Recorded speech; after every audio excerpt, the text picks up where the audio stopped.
Hello there, Russell Barwick helping you out with your NRL tips for round two thanks to Centrebet.com, and the opening game has Parramatta up against Canterbury at ANZ Stadium. I didn't like a few things about the Bulldogs' performance against the Cowboys.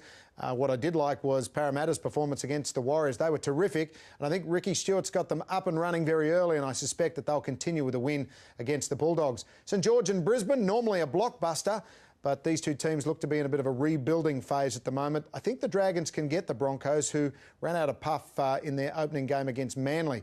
Two teams who really need to turn it around are the Warriors and the Sydney Roosters. They play at Eden Park. The unfamiliar surrounds for the Warriors, and I think the Roosters might just get them.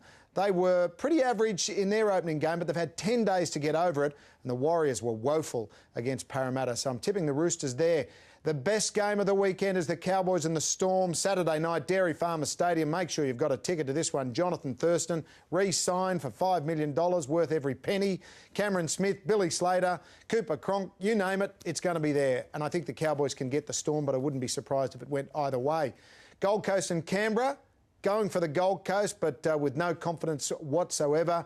West Tigers were average against Newcastle. Penrith were good, and for that reason, I'm tipping the Panthers at Campbelltown, which is only a hop, skip and a jump away from Penrith.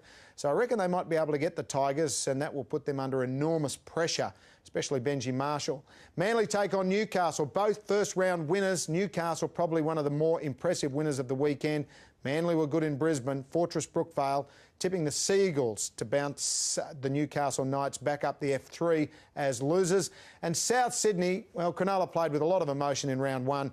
I don't know how long that can go on for, and Souths have had the extra long break, so they'll be winning Monday Night Football. Don't forget to go to Centrebet.com for all the latest odds, NRL Round 2.